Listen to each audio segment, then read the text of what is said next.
Assalamualaikum warahmatullahi wabarakatuh. Jumpa lagi dengan saya di channel YouTube Nanang MRK. Salam seduluran dari Jepara untuk yang sedang menonton video ini. Semoga senantiasa diberikan kesehatan oleh Tuhan Yang Maha Esa. Amin. Ini adalah video challenge kreator jaringan. Bagaimana cara mengcounter alat brengsek yang bisa mengetahui password WiFi kita. Versi Nanang MRK. Jadi nanti setelah saya membuat video ini, saya akan mengirimkan alat ini ke Kediri ke teman saya Mas Ahmad Khairul Ulum dari channel Ahmad PR. Nanti simak juga bagaimana cara dia mendefense WiFi-nya dari alat-alat brengsek semacam ini. Saya sendiri sering live seminggu sekali dan saya selalu mengingatkan Anda untuk bisa mengetahui router Anda karakteristiknya itu seperti apa, terus fiturnya apa saja. Hanya itu saja itu sudah cukup untuk bisa mengamankan jaringan kita sendiri. Oke, sebelum kita mengcounter alat-alat brengsek semacam ini, saya akan memberikan sedikit ilustrasi bagaimana HP iPhone saya, terus kemudian iPad saya atau komputer saya bisa tersambung ke internet melalui jaringan wireless yang didistribusikan oleh router-router semacam ini. Yuk kita simak. Oke, perlu diketahui dulu bahwa syarat agar supaya HP kita atau interface elektronik seperti ini bisa internetan, dia harus dapat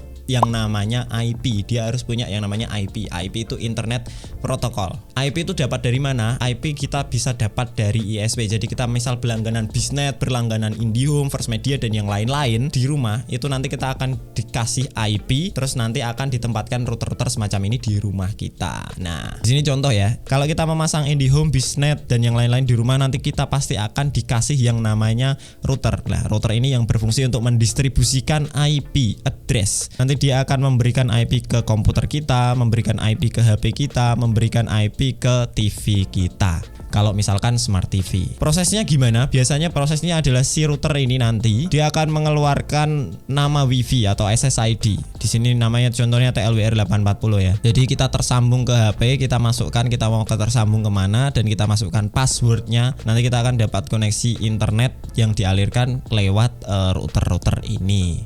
Nah, sebenarnya proses komunikasinya gimana sih? Apakah sesimpel itu? Jadi ketika kita memasukkan password, proses yang terjadi adalah si HP kita menyerahkan MAC address kepada router yang nanti akan disimpan di router ini MAC addressnya. Nah, nanti si router ini nanti akan memberikan IP address ke HP kita. Jadi itu prosesnya dulur. Nah, mungkin banyak sedulur semua yang nggak sadar kemarin bahwa alat ini itu hanya menyerang WiFi saja.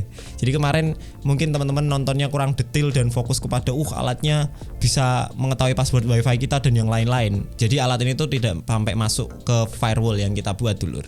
Dia cuma mengacaukan sinyal WiFi-nya saja. Jadi kemarin saya masih bisa terkonek ke router Mikrotik saya melalui kabelan. Jadi dia hanya menyerang WiFi saja. WiFi-nya semuanya terputus. Tetapi kalau kita tersambung melalui kabelan yang ada di router, ya masih tetap bisa internet.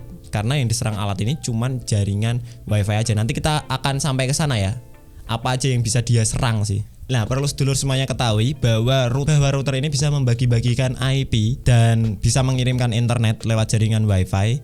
Itu kalau kita menghidupkan settingan yang namanya DHCP server. Jadi karena si router ini punya fitur yang namanya DHCP server, dia bisa membagi-bagikan IP kepada TV kita, kepada komputer kita, kepada HP kita. Gitu dulur. Yuk, ya sekarang kita coba lihat simulasinya. Oke, di sini saya sudah masuk ke Google Chrome saya. Saya akan masuk ke IP 192.168.0.1. Saya login dulu.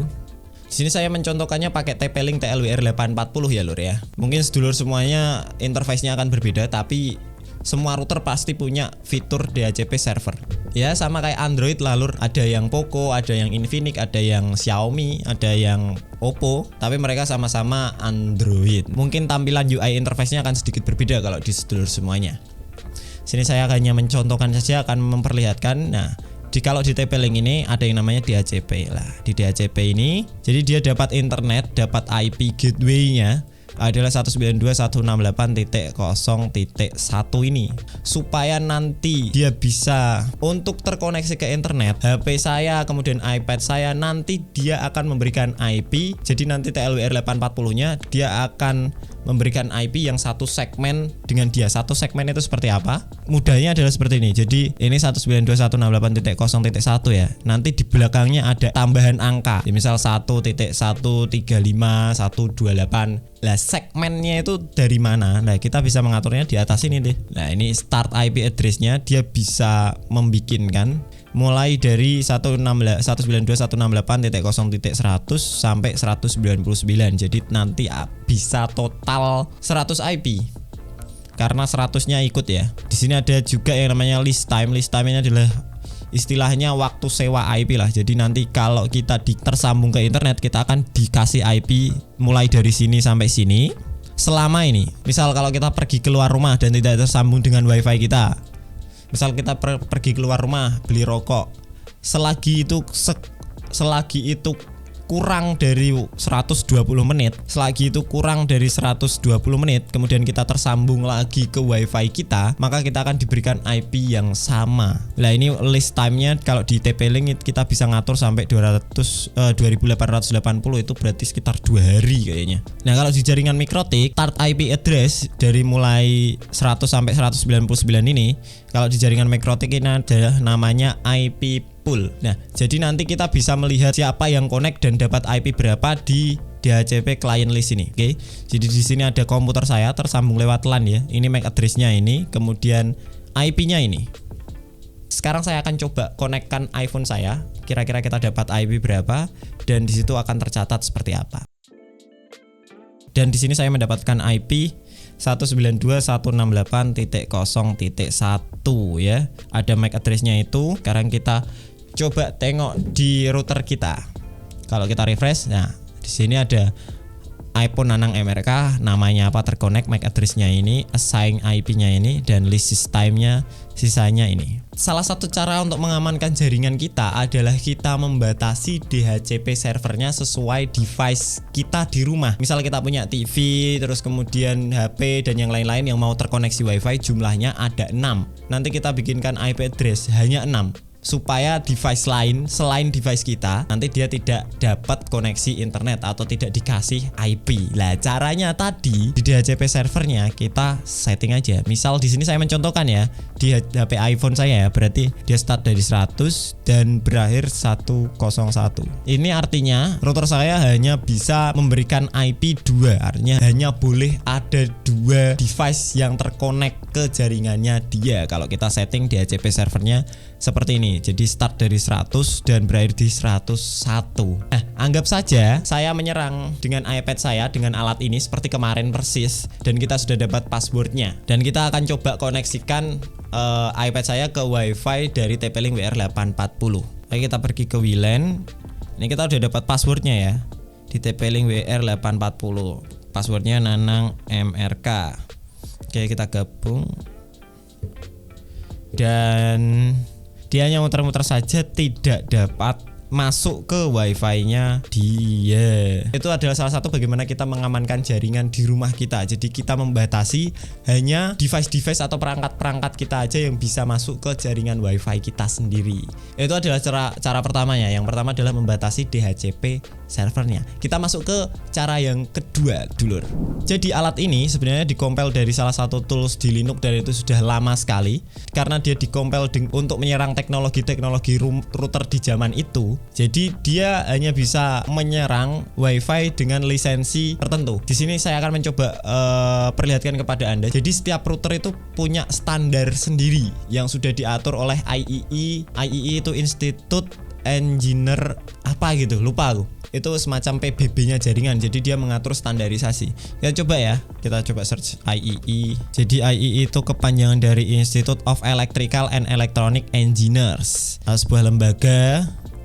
Jadi ini lembaganya yang ngurusin standar router-router dan jaringan lah. Jadi misalnya kalau kita ke Singapura kita akan dapat IP 103, terus kemudian di Indonesia 34 dan yang lain macam sebagainya. Divisinya ada banyak, salah satunya adalah ngurusin standarisasi sebuah router. Dia masuk ke divisi 802.11 ini. Jadi ini standarisasi 802.11 ini. Lah, kalau kita lihat spesifikasi TP-Link router yang saya pakai, terus dia standar IEEE-nya adalah Wi-Fi N, Wi-Fi B, Wi-Fi G, dan dia bekerja di frekuensi 2,4. Teman-teman bisa lihat, jadi teknologi Wi-Fi. Jadi teknologi Wi-Fi itu ada banyak jenis IEEE-nya, ada standarnya. Jadi BGN adalah versi BGN. Jadi dia bisa bekerja dengan standarisasi ini. Jadi karena si TP-Link ini lisensinya NBG, jadi dia BGN ya. Sekarang sudah bermunculan router-router baru dengan teknologi yang namanya standarisasi wireless AC. Itu bisa mampu mentransferkan data kecepatannya sampai 1 gigabit per second. Gila, itu yang namanya router-router gigabit itu. Dia bisa mentransmisikan data 1 GB sampai 1,3 gigabit per second. Dia bekerja di frekuensi 5 GHz. Kalau teman-teman tahu router tenda AC6, router AC lah, tenda AC6, router tenda AC6 yang ini dia punya teknologi yang namanya AC. Totalink juga ngeluarin teknologi AC. Jadi dia sudah support standarisasi AC, wireless AC. Si alat brengsek ini dia hanya mampu menyerang router dengan standarisasi wireless A, B, G, dan N. Jadi kalau router Anda sudah bekerja dengan standar wireless AC, bisa dipastikan bahwa si alat ini sudah lumpuh. Artinya dia tidak bisa menyerang WiFi dengan frekuensi 5 GHz, dulurku. Meskipun kita sudah membatasi IP address-nya, si alat ini tentu masih bisa menyerang. Meskipun walaupun kita masukkan passwordnya ke halaman phishing-nya itu sudah benar dan yang punya alat ini sudah mendapatkan passwordnya, dia tidak akan bisa terkonek ya. Tapi alat ini masih bisa menyerang, masih bisa memutuskan jaringan WiFi kita. Nah, salah satu bagaimana agar kita tidak diganggu seperti alat semacam ini adalah mengganti router kita menjadi router dengan lisensi standar AC untuk sekarang. Nggak tahu, mungkin beberapa waktu ke depan ada orang yang mengkompel alat ini sudah bisa bekerja di 5 GHz ya. Terpaksa kita harus mencari opsi lain untuk mendefend alat-alat semacam ini. Kemudian cara ketiga, ini adalah cara yang paling mudah yang bisa sedulur semuanya lakukan di semua jaringan WiFi adalah menghide SSID-nya. Jadi si alat ini tidak bisa menyerang WiFi yang di-hide atau disembunyikan. Nah, kalau misalnya kita masuk ke router kita kemudian enable SSID broadcast-nya kita tidak membroadcast SSID-nya atau menghide SSID-nya, maka si alat ini tidak akan bisa menyerang. Jadi itu saja dulurku, bagaimana cara mengcounter alat-alat brengsek semacam ini. Terima kasih sudah menyaksikan video ini. Kalau ada tutur kata yang salah saya mohon maaf. Terima kasih sudah menonton. Saya Nanang MRK. Wassalamualaikum warahmatullahi wabarakatuh.